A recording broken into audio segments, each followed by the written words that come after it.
Hello, everybody.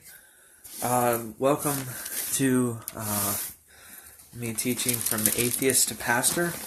This is sort of my testimony continued as I continue to go through some of the struggles, some of the things that I went through, going from being a former atheist to pastor. And so last week we talked about miracles. I'm sorry I didn't get on yesterday, but I was very sick and very sick today, and so just let me fix my camera and fix my stuff here, so you don't hear any background noise. So today we're gonna be starting our next section on morality. And I wanted to talk about morality because I think this is one of my favorite topics to talk about. You know, good, evil, what meaning of life, just things like that are just all wrapped up in just understanding morality.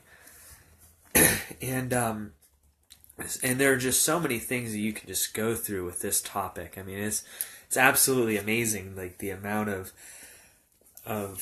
topics you can talk about. And I don't know how long I'm going to be talking about morality, but I'll be thinking of that soon. But today is just sort of an introduction, because the last section we talked about miracles and some of my struggles with miracles, and you got to hear a little bit more of my story. But with morality, I figured you'd hear a lot more.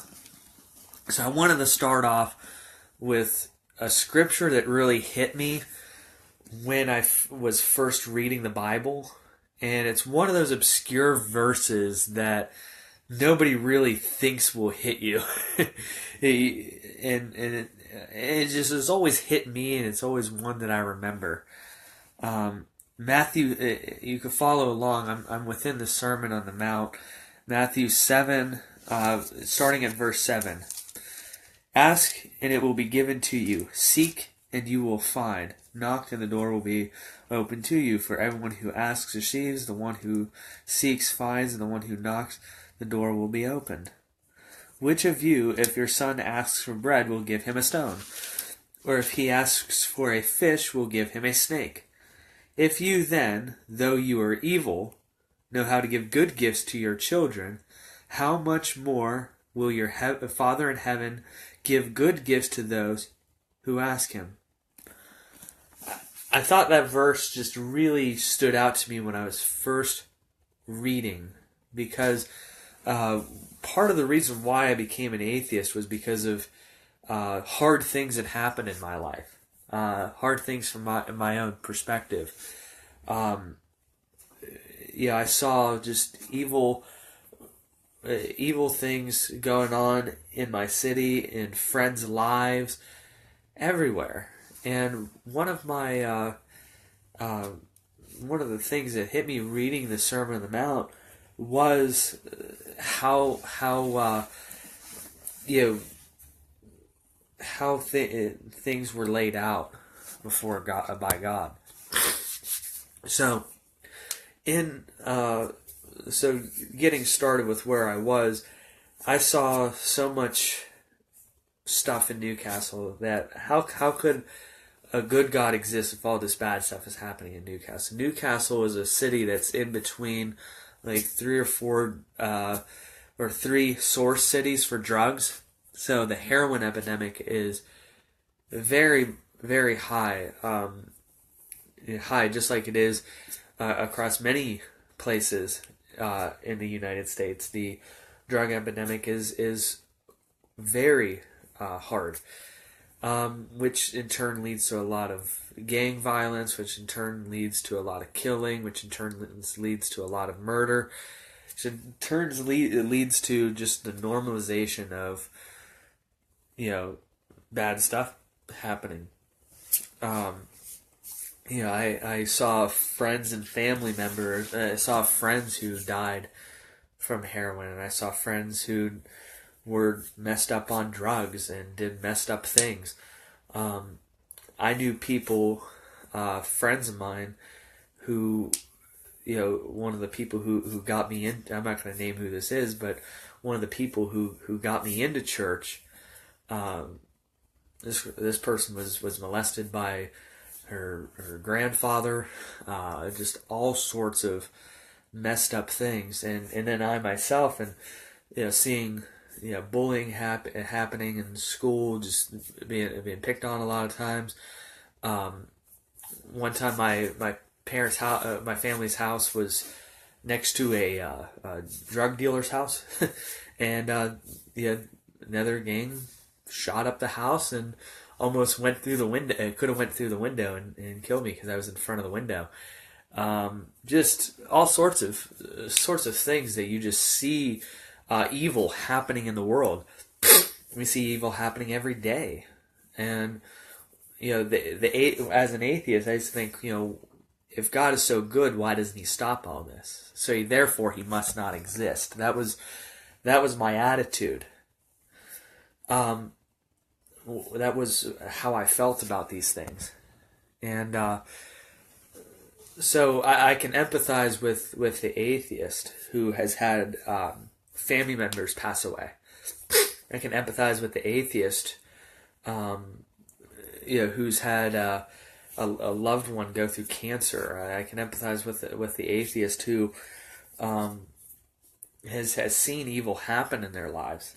I can understand why they would turn away from God. But also, and this is just a reminder for Christians, some of the worst evils that can occur. And a man named Dennis Prager was giving a talk with Ravi Zacharias. Very, very good talk. And when he talked about the commandment of not taking the Lord's name in vain, he talked about it in such a way. There's some things I disagree on, but some things that really hit me was that one of the worst sins that we can commit as Christians, as people, is doing evil things in the name of God. We live in a world where terrorist attacks happen every single day. Yesterday, there was a terrorist attack that happened in Australia, in Melbourne, and it was a man who said that he was a follower of Islam who did it. So obviously, there's evil that happens every day from religious people. We have Catholic priests who molest children. We have Protestant pastors who perform fake faith healings and tell people that their mother's cancer is healed. And then when the mother's cancer is not healed, what do? They blame the victim. I had such an opportunity to talk to, this was after I became a Christian, to talk to a girl, and I can understand why she's an atheist, because she told me that her mother, she went to one of these faith healers and gave lots of money to be healed, essentially, and she wasn't healed. And then what do? They blame the person, saying they didn't have enough faith. As if they would have just had a little bit more faith, then maybe their cancer would have been healed. So we see evil happening all the time. And it's quite a put off, and it's an idea that, like, man, if God existed, then He would do this for me. If God was real, I wouldn't be living in poverty and wouldn't have not the nicest. I'd have a pair of Jordans. That was sort of the thoughts I had when I was young. It was stupid. I didn't grow up in the richest household, but until I went to Guatemala, I had no idea how lucky I had it. Yeah, my family lived on welfare a lot of the time. Lived on welfare, but man, the people on welfare here in the U.S. have it far greater. Our poorest have it far greater than those in countries like Guatemala, Kenya, all over the world. It's astonishing. So I want to, try to show that I empathize and have quite a good amount of sympathy towards you as an atheist who may have had a hard moment in your life or a hard time in your life, and try to know that I understand why. But once you start thinking through your worldview and get past the emotions, you'll start to see that there are some things that just don't add up. And that's what I did. So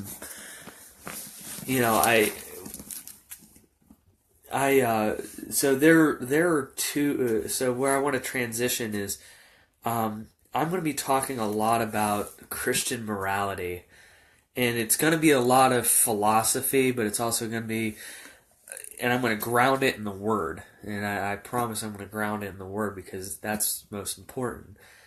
But I want to talk to Christians who might be a little bit less inclined to maybe debate. There are two sides that say, on one side they say you don't need to have rational arguments for God. You don't need to have rational things for God because all you have to do is let the Bible loose. And they'll typically quote like Charles Spurgeon, who says the Bible doesn't need to be defended. It's like a lion. You just need to let it out of its cage. I absolutely agree. Absolutely 100% agree with that. But at the same time, Christians today have become so lazy and apathetic that they don't know why they believe what they believe, and they need to go back to the roots.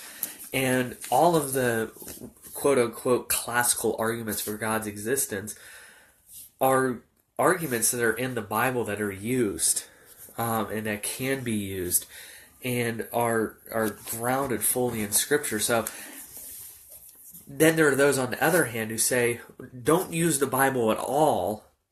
I'm going to use these arguments, and I'm going to believe that these arguments will convince an atheist that Christianity is true.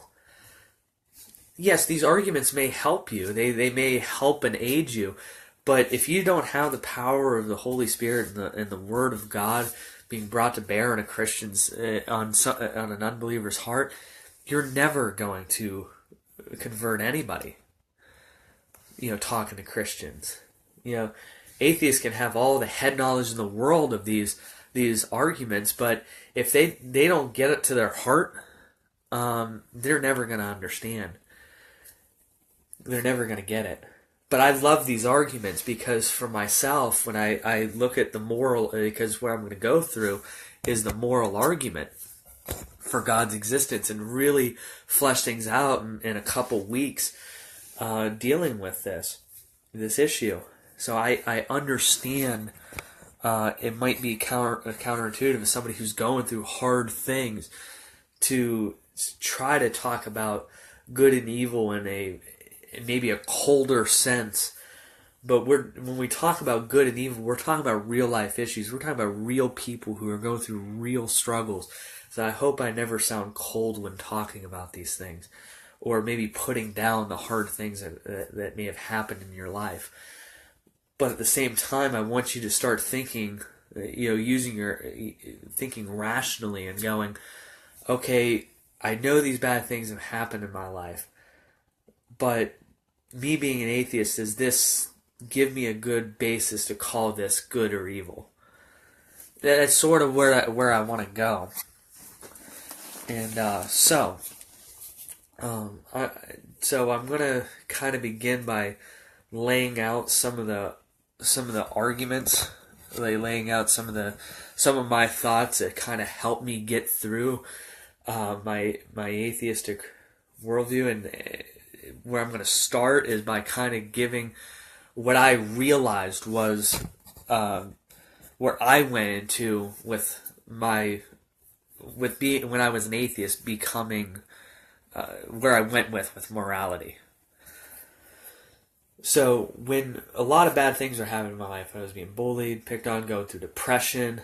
A girl in my life, she that I wanted to date kind of just, she kind of used me, and then when it was a convenience, and was friends with me when it was a convenience, but then said that, oh, I need time off to be by myself when she was dating this jerk. And I'm like, okay, cool, just give me a chance. Whenever you were ready, and then 2 weeks later she's dating another jerk that she ends up leaving. There's just a lot going on. Family fighting. My dad's depressed. He's going through sickness. A lot was happening in my life, and family members dying. Every year is just hard. Death around you every year. It's just like, it's like a back to back thing, and it just makes you just a little bit crazy.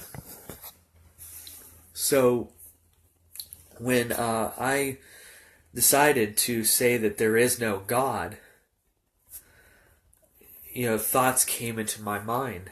Thoughts came into my head. I started thinking about, thinking about good and evil a lot, and thinking about what is good, what is evil. And, I would think to myself, okay, why should I do good things still? After becoming an atheist, I said, why should I still do good things? Why not do what's always beneficial for me?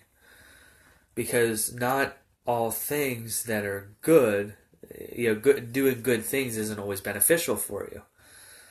Like, for instance, a good thing that you can do that's not always beneficial for you is letting somebody step in front of you in line at even just a small thing. That person can do a return or something, and you're stuck waiting there for another 20, 30 minutes. I've seen that happen in stores. Another good thing that you can do, and I'm taking this to a huge scale, being in the military. And this is a story from when I was young, a very heroic man. His name was Hector A. Caffarata. He was a guy who we named our school after, and I got to meet him. And he was there, I believe, during World War II. I wish I could have fact-checked this a little bit more, but he was in a war, and he got a Medal of Honor for his sacrifice of jumping onto a grenade to save the rest of his people, jumping onto a grenade, grabbing it, and throwing it. He lost his arm. He lost some parts of his body. It wasn't beneficial for him to be selfish. It benefited for being unselfish. He lost parts of his body. He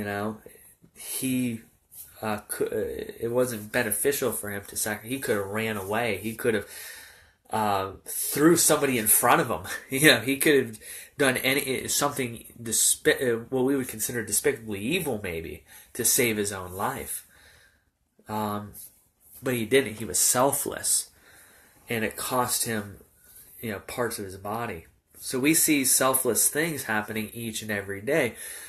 But why do it without why be selfless when being selfish might be all the more beneficial for you? Those are questions that I had to wrestle with. Like, for instance, I would think through my head, okay, if I robbed a bank or a store, right, that's putting the other person through a lot of trauma. That's stealing money that was earned. And taking an example, now that I'm a manager at a store, I know that if there's a certain amount in the drawer, it'd be beneficial for me if there's $500 in a cash register, and I don't have to make the person open up a safe or something. But if that person's over the amount to where they were supposed to do a pickup or something like that, if it's over a certain amount, they're culpable for that amount, because they should have had less money in their drawer. So again, That's a factor that you may not think of. I hope nobody watching this is robbing stores, but why should I care about that? Why should I be selfless rather than selfish? People get away with doing evil things all the time. People get away with lying all the time. People get away for years. We see a lot of the stuff happening in Hollywood right now with women being, raped and molested and all sorts of things. These men get away with it for years at a time.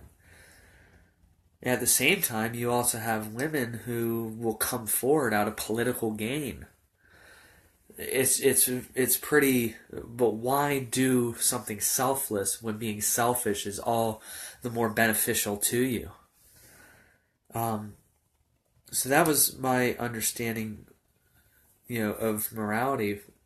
And there were times when, I was, from a biblical standard, I was immoral because I lied to an ex's mom saying that I was a Christian so that she would trust me a bit more. And, that was, even my ex thought I was a Christian because I lied about it, because again, it was beneficial for me. I considered it a small lie. So we face that struggle each and every day as Christians, but to do right and not do wrong. But as people, we do it every day. So I want to talk to Christians right now and say something that would be beneficial with talking to an atheist about morality. I was talking with an atheist the other day from watching these videos. Very nice guy. And he told me, I hate this so much. He was telling me this story of when he became an atheist.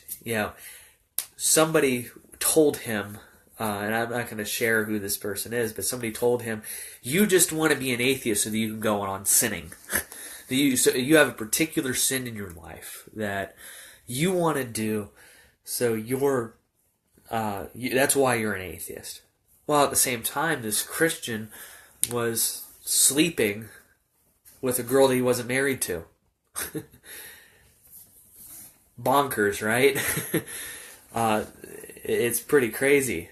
And this atheist, he said, I remained celibate even because I saw benefits in that. So it's pretty crazy to think think about that. So another thing that we tend to say is that you can't be good without God.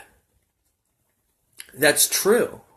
None of us can be good without God from a Christian standpoint. But it depends on what we mean by that. What we mean by that is, can you be good without the standard being God? Is there any being God? But what an atheist hears is, you're just an evil person because you don't have God in your life.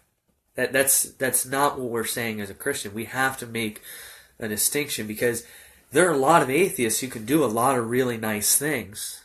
There are atheist, if you don't know, there are atheist charities who do pretty nice work. They feed the poor, they walk old ladies across the street, they do all sorts of great things.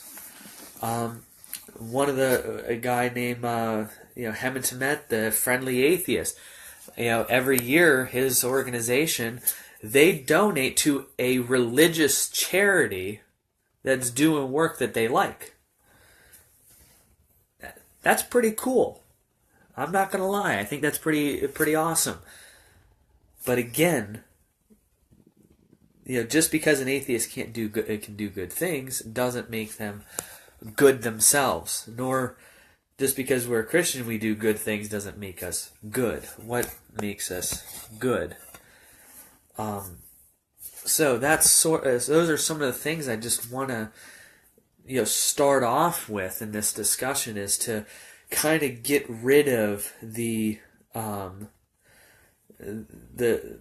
mess that you can run into with talking about morality with an atheist, or as Christians, what you have to be aware of in your everyday life to say, okay, am I setting a good example for Christ right now in how I'm speaking to this person? Or am I setting a good example by getting angry or upset, or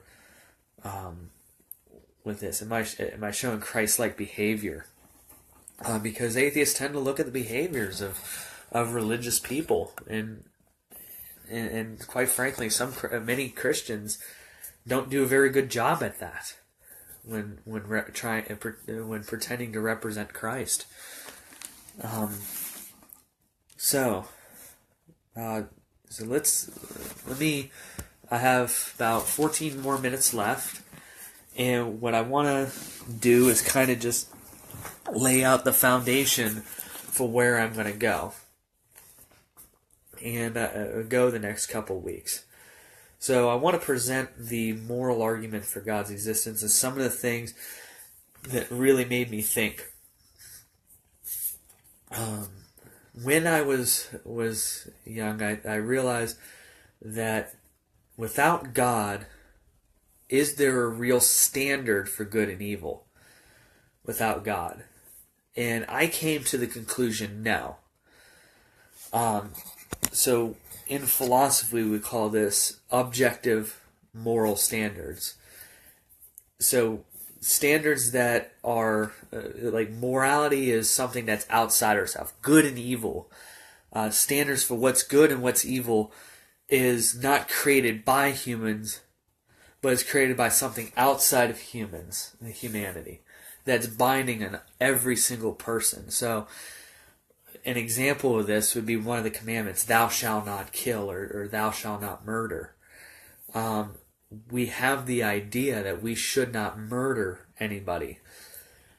And we say, is that binding on all of humanity? Yes. All human beings are called not to murder. We should not murder anybody. It's a wrong thing to do. And we know that intuitively, that murder or theft or stealing is wrong. It's written on our hearts, the Bible says.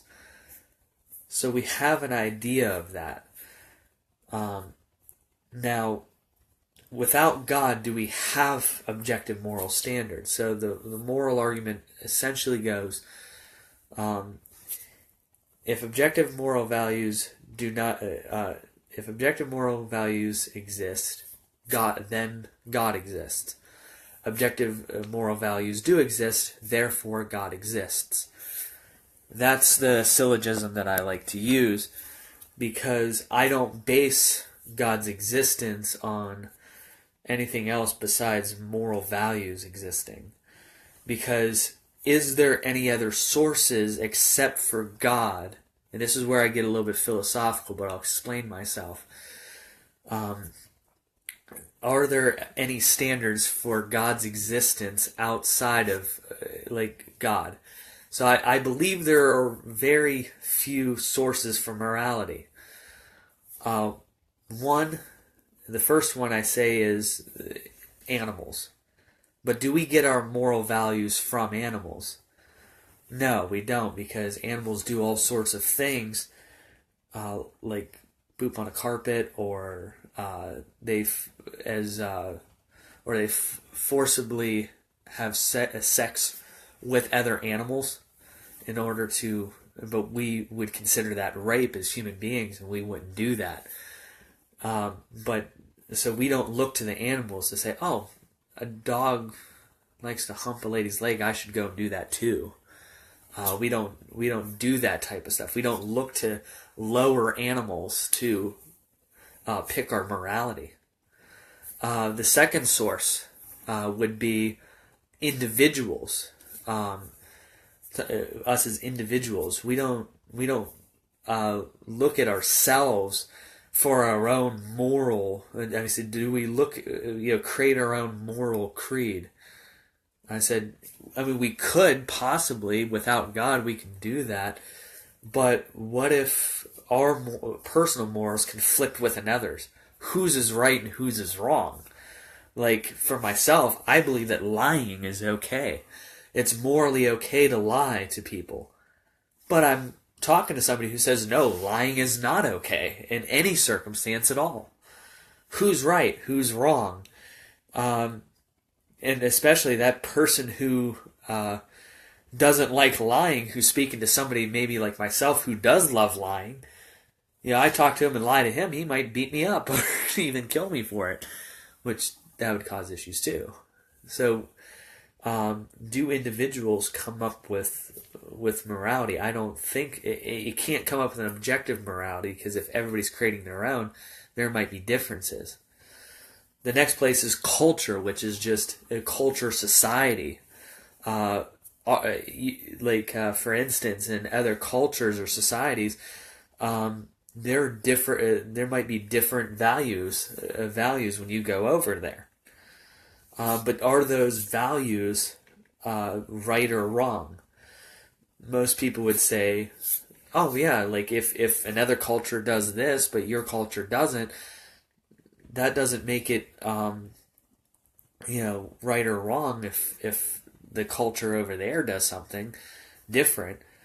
But usually they'll use small things like let's say here in Pennsylvania or something, it's morally good to open the door for a young lady and let her go for ladies first. But you go onto a college campus, I don't know, Berkeley, where you open a door for a woman, she punches you in the face and calls you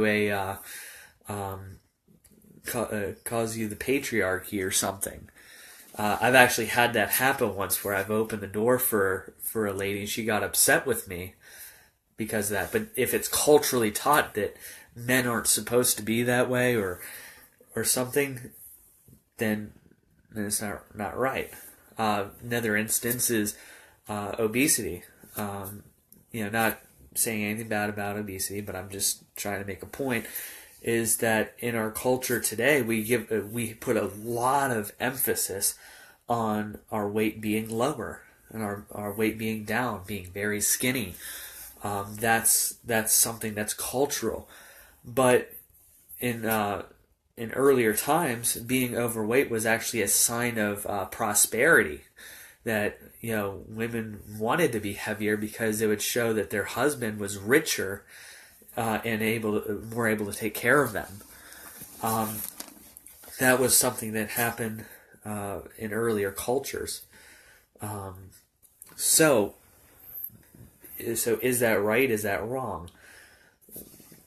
Well, those seems to be cultural things, but if you're going to say that, what if let's take, for instance, the Holocaust. The Holocaust was the most morally apprehensible thing to happen.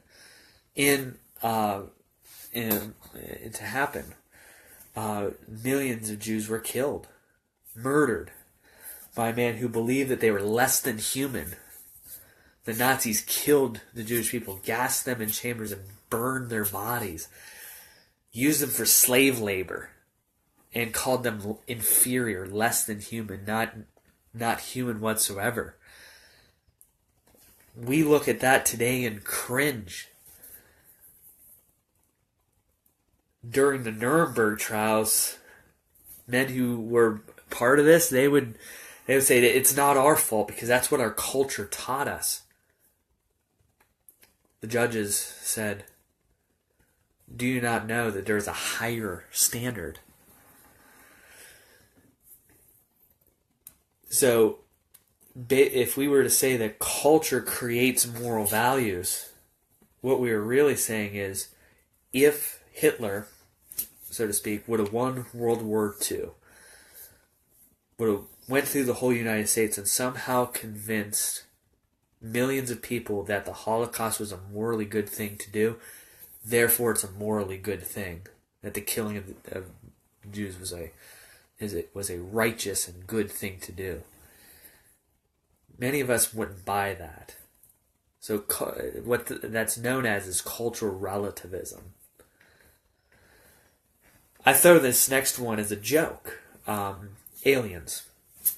Aliens are outside of us. If aliens do exist, they're outside of us, but they're not transcendent like God, where God created the whole universe, and it is the standard of good and has enforced the standard of good. But aliens, they're within the universe.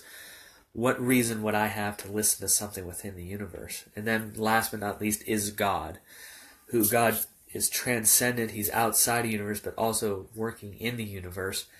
And he has the right and it has the authority to be able to display what is moral and what is not. So that's like the basic argument on where morality can come from. In order for morality to be objective, it has to come from a source outside of us, and it has to be binding on all of us.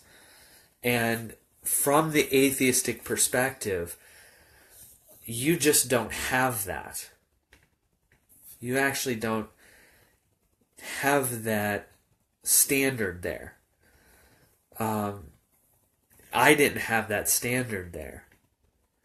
I made a joke when I was an atheist, and I came across this understanding and realized, without God, I don't have anybody to be mad at.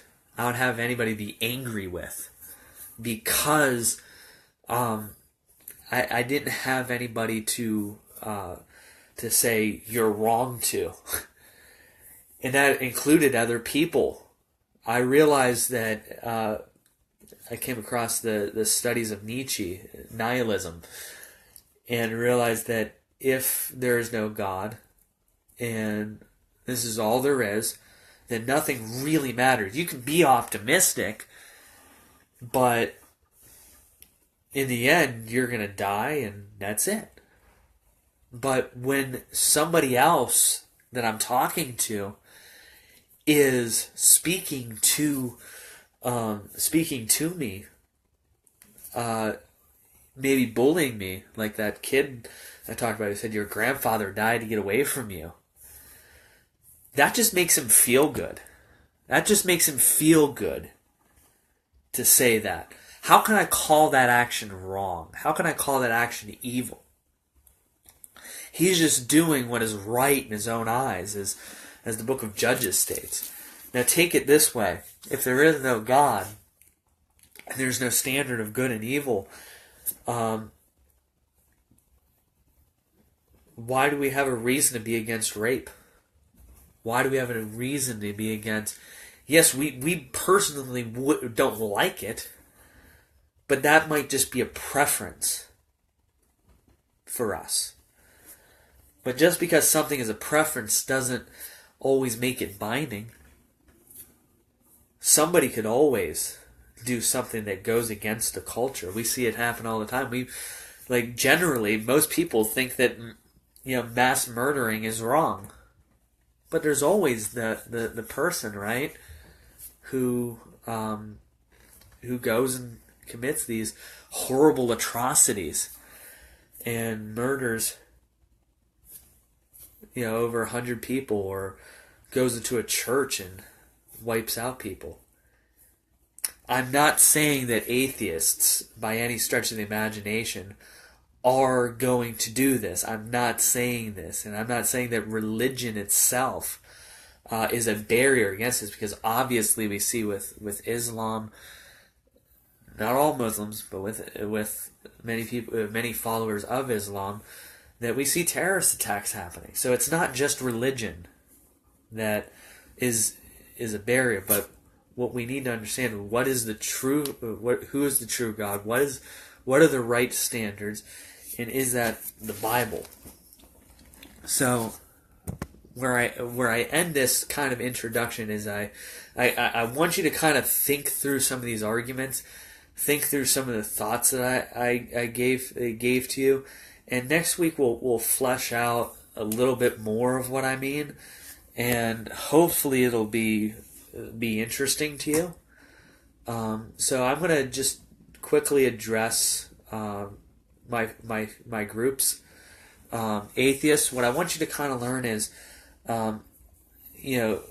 atheists, if you have a standard I said, try to work through this week on whether or not you have an objective standard for good and evil. Try to work through that. Try to think about where do I get my morality from?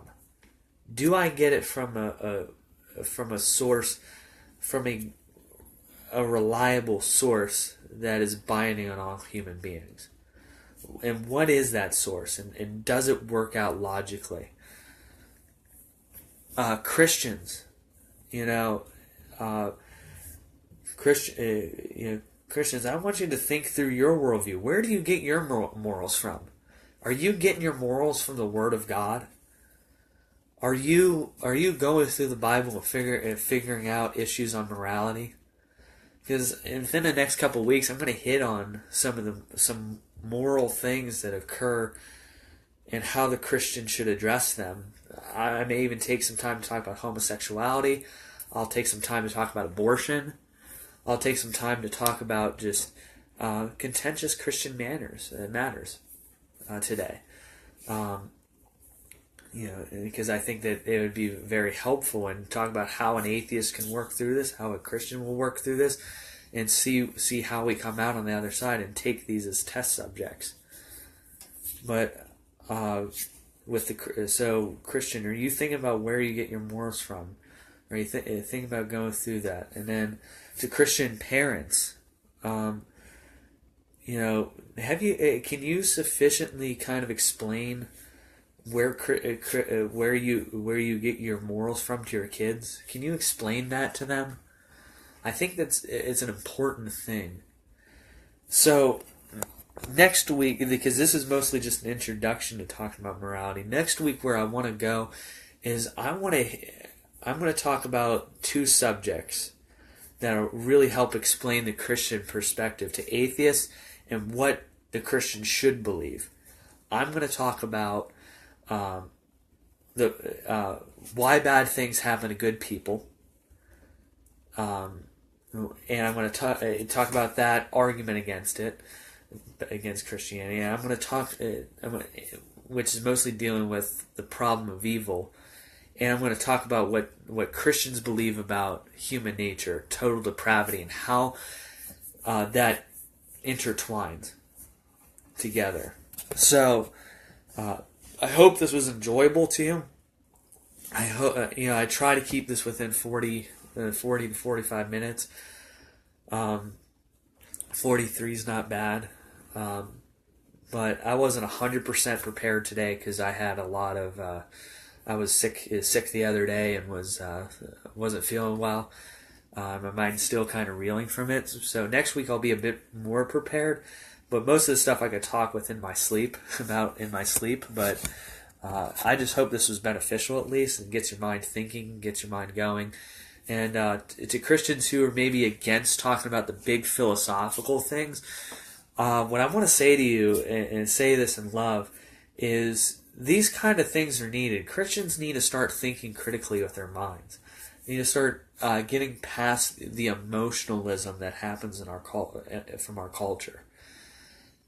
And also, these things are really good to work through to help foundationalize your faith. I mean, it helps foundationalize mine. I don't think the problem is thinking about things intellectually. It's just taking these intellectual things and applying them to your own heart and applying them to your evangelism, to your speaking. It's just too many people are relying on their own faculties to, thinking that I can talk about morality with an atheist or with this person or that person and hopefully win them over just by argument. But next week I plan on really hitting the Word of God, and I'm going to let the verse that I said at the beginning be the hint as to what I mean by human nature, what the Christian believes. Hopefully you'll get it. But love you all. I hope you have a wonderful day. I'll see you guys after Christmas. If I don't see you, have a Merry Christmas. Right.